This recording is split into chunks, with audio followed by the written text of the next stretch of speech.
Students, पिछली class में हमने ख्याति का लेखा करना सीखा था। जब नया साझेदार प्रवेश करता है तो ख्याति यदि विद्यमान हो तो हमने सीखा कि उसे पहले अपलिखित कर देनी चाहिए और नई ख्याति जो नए साझेदार द्वारा लाई जाती ख्याति की राशि, उसका लेखा विभिन्न वीडियो में मैंने आपको सिखाया। आज हम पूंजी का लेखा करना सीखेंगे, उसके पश्चात क्रियात्मक जो सवाल है उनका हल करना सीखेंगे। सबसे पहले नए साझेदार द्वारा जब फर्म में प्रवेश किया जाता है तो उसकी पूंजी का निर्धारण होता है। तो नए साझेदार द्वारा पूंजी लाने पर क्या प्रविष्टि होगी? हमने जो पहली प्रविष्टि 11 में सीखी थी वो पूंजी लगाने की ही थी, उसी प्रविष्टि को आपको याद रखना है। नए साझेदार द्वारा पूंजी लाने पर प्रविष्टि या एंट्री क्या होगी? देखें आप,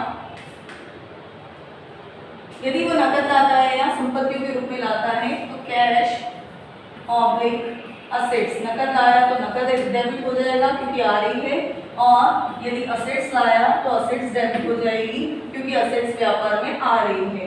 टू, कौन लाया? देने वाला कौन है? तो new partners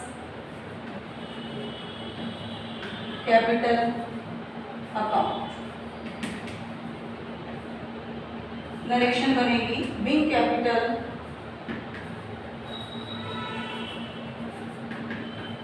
brought in cash और assets। ठीक, ये पूंजी लाने की प्रविष्टि आपको सवाल वाली कॉपी में नोट करना है। अब हम सवाल स्टार्ट करते हैं। पेज नंबर 49 निकालें आप, 4.49 आपको यहाँ पर दिया हुआ है क्वेश्चन नंबर 12। देखें आप लोग, क्वेश्चन नंबर 12 से स्टार्ट करते हैं। ख्याति के लेखे संबंधी सवाल, विभिन्न दशाओं का लेखा इसमें आपको सीखने को मिलेगा। इसके सवाल बोर्ड एग्जाम में पूछे भी जाते हैं। क्वेश्चन नंबर 12, राम और श्याम एक फर्म में 3-2 के अनुपात में साझेदार है। अनुपात अंडरलाइन, ये पुराने साझेदारों का पुराना अनुपात दिया है। वे गोविंद को 1/5 भाग के लिए फर्म में नया साझेदार बनाते हैं। गोविंद कितने भाग के लिए आ रहा है? 1/5 भाग के लिए। जो अपने भाग की ख्याति, उसका भाग कितना है? 1/5। 1/5 भाग की ख्याति के लिए 2500 रुपये अंडरलाइन करें, नकद लाता है। यहाँ ये क्लियर हो गया कि ख्याति कैसे प्राप्त हो रही है? नकद। नई फर्म में साझेदारों का नया अनुपात भी आपको दिया हुआ है 5, 3 और 2। पुरानी फर्म की पुस्तकों में ख्याति खाते में 15,000 रुपये दर्शाए गए। यहाँ पुरानी ख्याति भी दी हुई है जिसे पुराने साझेदारों में पुराने अनुपात में अपलिखित कर दिया जाएगा। आवश्यक जर्नल प्रविष्टियां कीजिए। चलिए हम शुरू करते हैं जर्नल बनाना, लेकिन उसके पहले हम जानते हैं कि ख्याति का लेखा त्याग के अनुपात में होता है नए साझेदार द्वारा लाई गई ख्याति। तो पहले त्याग के अनुपात की गणना हम कर लेते हैं। फर्स्ट स्टेप इसकी बनेगी त्याग के अनुपात की। क्वेश्चन नंबर हम कर रहे हैं 12, पेज नंबर मेरी बुक में है 4.49। आप अपनी बुक के हिसाब से चले, किसी किसी में 3rd चैप्टर भी है, हो सकता है। त्याग के अनुपात की गणना। त्याग के अनुपात का क्या सूत्र है? त्याग का अनुपात बराबर पुराना अनुपात माइनस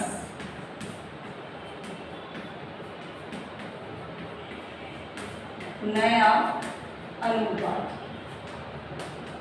अब त्याग किसने करना है? पुराने साझेदार ने। किसके लिए? नए साझेदार के लिए। तो हम पुराने साझेदार का ही अनुपात निकालेंगे। राम का त्याग बराबर, हमें क्या चाहिए? राम का पुराना अनुपात। राम का पुराना अनुपात, पुराने साझेदारों का पुराना अनुपात दिया है 3 और 2, 3 और 2 5, तो राम का हो गया 3/5 माइनस नया अनुपात दिया है आपको तीनों साझेदार का 5, 3 और 2, 5 और 3 8 और 2 10, मतलब उसमें राम का हिस्सा कितना हो गया? माइनस की जगह माइनस, राम का हिस्सा हो गया 5/10। अब इसे हम हल कर लें। 5 में 10 का गुणा किया, कितना आ गया? 50। फिर 10 में क्रॉस गुणा लगाया, 3 का किया 30, माइनस की जगह माइनस, 5 में 5 का गुणा किया 25। हल कर लें, 30 में से 25 गया तो 5/50। राम के बाद श्याम का त्याग बराबर, श्याम का पुराना अनुपात आपको कितना दिया हुआ है? 2/5। माइनस नया अनुपात कितना दिया है 3/10 बराबर, हल करें 5 पे 10 का गुणा किया 50, क्रॉस गुणा लें 10 में 2 का गुणा किया 20, माइनस की जगह माइनस 5 पे 3 का गुणा किया 15 बराबर 5/50। तो त्याग का अनुपात बराबर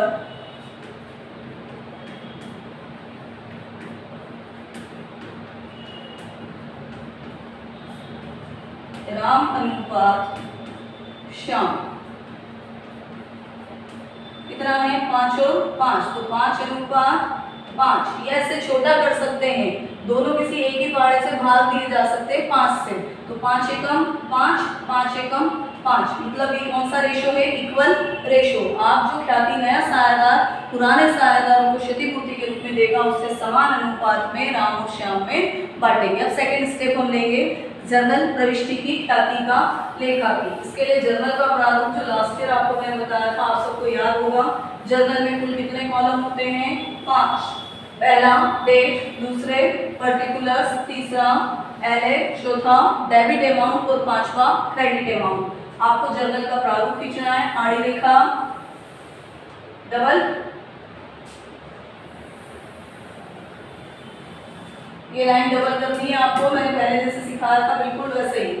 पहला कॉलम डेट, दूसरा पर्टिकुलर्स, तीसरा एलएफ और अमाउंट के 2 बराबर कॉलम डेबिट और क्रेडिट। पहला column date, particulars, LF, debit amount और क्रेडिट अमाउंट। हेडिंग देंगे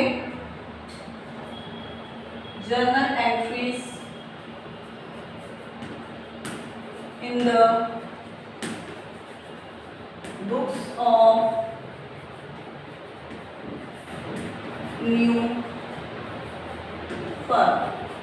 चलिए पहली एंट्री, ऐसे तो नया सायादार 2500 रुपये नकद ख्याति के लाया, लेकिन इसके पहले मैंने आपको कल बताया था, समझाया था पिछली क्लास में कि यदि पुरानी फर्म में ख्याति विद्यमान है तो पहले विद्यमान ख्याति को अपलिखित करेंगे, ख्याति खाता फर्म में अपलिखित कर दिया जाता है। तो यहाँ दिया हुआ था कि पुरानी फर्म में ख्याति खाते के 15,000 दर्शाए गए जिसे पुराने सायादारों में पुराने अनुपात में बांटकर अपलिखित कर दिया जाएगा। कल आपको एंट्री मैंने करवाई थी old partners capital account DR to goodwill, वही एंट्री हम यहाँ पर बनाएंगे। हमारे ओल्ड पार्टनर्स कौन है, डेट नहीं दी इसलिए नंबर्स ले लेंगे हम।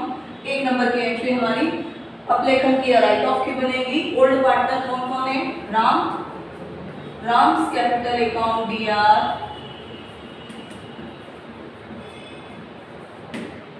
श्याम्स कैपिटल अकाउंट DR,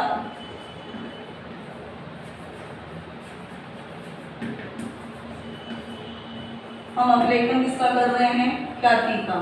तो गुडविल संपत्ति है, जब अपलेखन होगा तो क्रेडिट हो जाएगी goodwill account. Narration being goodwill write off. अपनी याददाश्त के लिए यहाँ आप लोग चाहें तो एक ब्रैकेट में अनुपात लिख लें। यहाँ ओल्ड रेशो क्या था 3 और 2, पुरानी ख्याति पुराने अनुपात में बांट दी जाएगी। ख्याति कितने की है, गुडविल 15,000 से थी, इसे 3 और 2 के अनुपात में बांटना है। 3 और 2 कितने होते हैं 5, तो 15,000 बटे कितना करें 5, 5 से काटा 5 दिया 15,000, कितना आया 3,000। पहले के लिए 3,000 गुणित 3 बराबर कितना आएगा 9,000, दूसरे के लिए 3,000 गुणित 2 बराबर 6,000। ये राम और श्याम में 9 और 6 के अनुपात में हमने बांट दी। अब विभाजन रेखा, सेकेंड एंट्री, अब नई ख्याति का लेखा होगा। जो नया सायादार गोविंद आ रहा है वो अपनी ख्याति किस अनुपात में ला रहा है 1/5 के अनुपात में और नकद के रूप में ला रहा है। तो नकद के रूप में लेखा करने के लिए कल हमने एक एंट्री पढ़ी थी cash account DR to old partners. Old कौन से पार्टनर्स, जो सेक्रीफाइस कर रहे हैं, तो ओल्ड पार्टनर्स के खाते में अब वह ख्याति की राशि क्रेडिट की जाएगी। सेकेंड एंट्री, जो नई ख्याति है उससे cash account DR to, Ram और श्याम दोनों सेक्रीफाइस कर रहे हैं, Ram's capital account to Shyam's capital account, narration being goodwill brought in cash. और यहाँ कौन सा अनुपात लगेगा? त्याग का। त्याग के अनुपात की हमने गणना करी थी तो कितना आया था? 1:1। हमारी ख्याति की राशि कितनी आई? नकद 2500।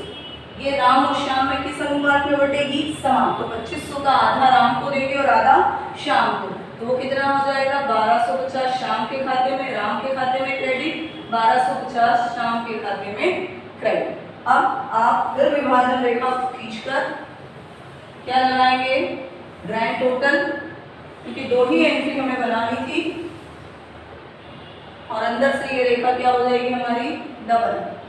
लास्ट ईयर के जो नियम है आपके जर्नल के वो पूरे फॉलो होंगे। ग्रैंड टोटल, इनकी टोटल आप जोड़ दीजिए, 15 और 2 17,500, यहाँ भी 17,500। क्लियर?